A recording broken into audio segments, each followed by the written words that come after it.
ওং শ্রী গুরুভ্যো নমঃ হরি ওম। এখন আমরা পড়ব স্বামী শান্তরূপানন্দ মহারাজের লেখা শ্রী রামকৃষ্ণ চিত্রকথা বইটি থেকে ঠাকুরের জীবনী নিয়ে পড়ব। আজ আমরা যে পর্ব দুটি পড়ব সেটি হচ্ছে গয়াধামে ক্ষুদিরামের দেবস্বপ্ন ও শিব মন্দিরে চন্দ্রাদেবীর দিব্য দর্শন। অর্থাৎ ঠাকুরের জন্মের আগে আমাদের ঠাকুরদা ও ঠাকুমা অর্থাৎ ঠাকুরের মা বাবার যে দিব্য দর্শন হয়েছিল, তারপরেই আমাদের গদাধর জন্মেছিলেন, সেটা আমরা আজকে পড়ব। গয়াধামে ক্ষুদিরামের দেবস্বপ্ন আগে পড়ছি। কামারপুকুরে আসার পর চন্দ্রাদেবীর আরেকটি ছেলে হয়। রামেশ্বর তীর্থ দর্শনের পর ছেলেকে পেয়েছিলেন বলে ক্ষুদিরাম তার নাম রাখলেন রামেশ্বর। 1.5 গ্রাম থেকে কামারপুকুরে আসতে হলো। জমিদার মিথ্যে মামলায় সাক্ষী দিয়েছিলেন না বলে, ঠাকুরের বাবা সাক্ষী দিয়েছিলেন না বলে, জমিদারের পাশে ছিলেন না বলে তাড়িয়ে দিয়েছিলেন। অসৎ জমিদার তাড়িয়ে দিয়েছিলেন আমাদের ঠাকুরদাকে। উনি কামারপুকুরে আসেন। সেই কামারপুকুরে আসার পর উনি রামেশ্বর তীর্থ দর্শনে গেছিলেন, আর তারপরে এসে এক ছেলে হয়েছিল যার নাম রেখেছিলেন রামেশ্বর। 1835 খ্রিস্টাব্দে ক্ষুদিরামের মনে তীর্থ দর্শনের প্রবল ইচ্ছে হয়। কাশী হয়ে গয়াধামে এলেন। সেখানে এক দিব্য স্বপ্ন দেখলেন গয়ার মন্দিরের গদাধর রূপে ভগবান তাকে দর্শন দিয়ে বলেন, ক্ষুদিরাম, তোমার ভক্তিতে প্রসন্ন হয়েছি। পুত্ররূপে তোমার ঘরে অবতীর্ণ হয়ে আমি তোমার সেবা গ্রহণ করব। 1835 খ্রিস্টাব্দে ক্ষুদিরাম আবার তীর্থ দর্শনের খুব ইচ্ছে হলো। তখন উনি কাশী ও গয়া গেছিলেন। সেখানে রাত্রেবেলা ঘুমিয়েছিলেন আর একটি দিব্য স্বপ্ন দেখলেন। ভগবান বিষ্ণুদেব অর্থাৎ গদাধর তাকে দর্শন দিয়েছেন আর বলছেন, ক্ষুদিরাম, তোমার ভক্তিতে প্রসন্ন হয়েছি। পুত্ররূপে তোমার ঘরে অবতীর্ণ হয়ে আমি তোমার সেবা গ্রহণ করব। ভগবান গদাধর বলছেন আমাদের ঠাকুরদাকে, পুত্ররূপে আমি তোমার ঘরে জন্ম নেব। তোমার ভক্তিতে যেহেতু আমি ভীষণ প্রসন্ন হয়েছি, তাই তোমার সেবা গ্রহণ করব তোমার পুত্র হয়ে।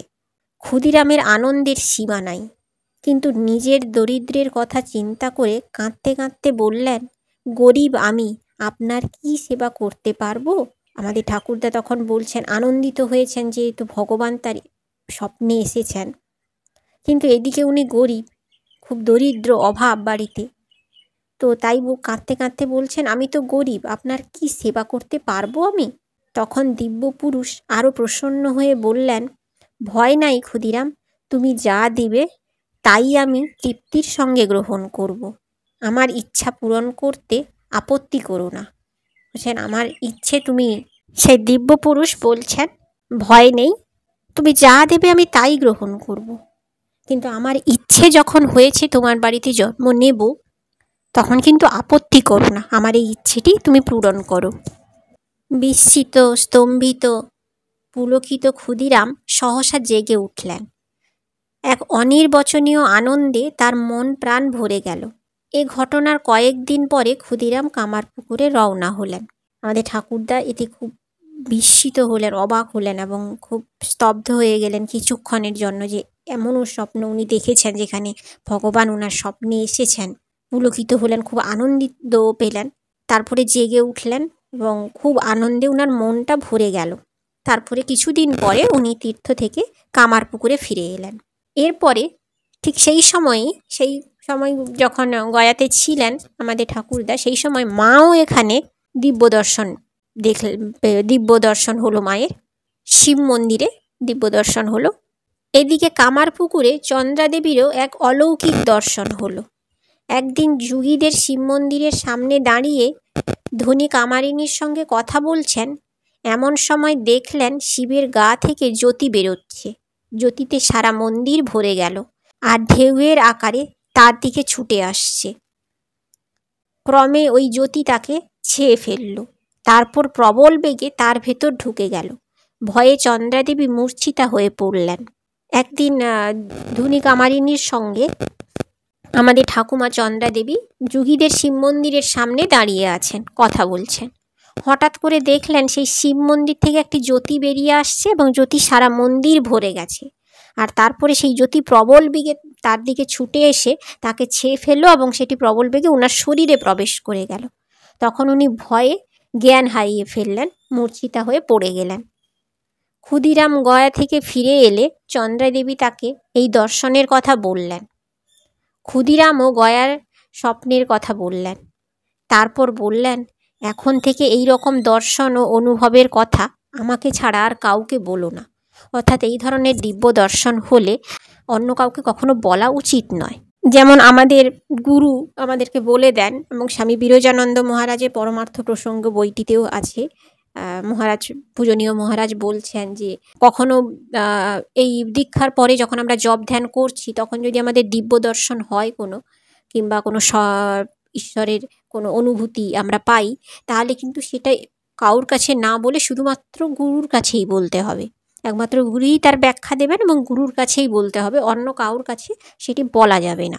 সেরকমভাবেই যখন আমাদের দিব্য দর্শন হয়, এই ধরনের আমাদের ঈশ্বরের প্রতি অনুরাগ প্রবল হয়, সেটা কিন্তু খুব কাছের মানুষ ছাড়া সবার কাছে বলাটা ঠিক নয়।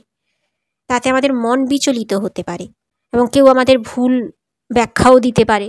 সেই জন্য বললেন কারোর কাছে বলো না। তারপর চন্দ্রাদেবীর স্বভাবের অদ্ভুত পরিবর্তন ঘটল। প্রায় দেবদেবীর দর্শন লাভ করতেন। তার স্নেহ ভালোবাসা এখন দেবতাদের উপরও প্রসারিত হলো। সব মানুষকে তো বটেই, দেবতাদেরকেও চন্দ্রাদেবী নিজের ছেলের মতো দেখতেন, ভালোবাসতেন। তারপর থেকে উনি এতটাই উদার মনের এমনিতেই ছিলেন, আরও উদারতা দেখা গেল ওনার মধ্যে। সমস্ত মানুষকে তো উনি ভালোবাসতেনই, কাউকে খালি হাতে কখনো ফেরাতেন না, কিন্তু দেবতাদেরও নিজের সন্তান রূপে ভালোবাসতে লাগলেন এবং প্রায় দেব দর্শন হতে থাকতো সেই সময়, যার ফলে উনি দেবতাদেরকেও নিজের সন্তান স্নেহে ভালোবাসতে লাগলেন। এমনই ছিলেন আমাদের ঠাকুরদা ঠাকুমা, এতটা আধ্যাত্মিক, এতটা ভক্তিপরায়ণা এবং সকলের প্রতি ভালোবাসা, ন্যায়পরায়ণতা ছিল, যার ফলেই সেখানে আমাদের ভগবান জন্ম নিলেন, ঠাকুর জন্ম নিলেন, স্বয়ং বিষ্ণুদেব ঠাকুরের রূপে জন্ম নিলেন। আমরা ঠাকুরের নিয়ে জানলাম, ঠাকুরের পরিবারের নিয়ে অনেকটা জানলাম আমরা ধীরে ধীরে। এইভাবে আমরা পড়তে থাকবো, ঠাকুরকে জানতে থাকবো, ঠাকুরের সমস্ত কিছু জীবনী আমাদের মনে থাকবে, সব সময় ভাবতে পারবো। এবং যারা দীক্ষা নেবেন এবং ছোটদের মধ্যে এই জিনিসগুলো দেওয়া, তাদের মনে প্রসারিত করা ভক্তি, যেটা খুবই সাহায্য করবে আমাদের একটি সুন্দর সমাজ গড়ার ক্ষেত্রে। তাই আমার ভিডিওটি দেখতে থাকুন, শুনতে থাকুন। এইভাবেই আমরা ধীরে ধীরে আধ্যাত্মিক পথে এগোতে থাকবো এবং ঠাকুর মা স্বামীজিকে নিয়ে জানতে থাকবো। ওম শান্তি শান্তি শান্তি। হরি ওম তৎসৎ। শ্রীরামকৃষ্ণার্পণমস্তু।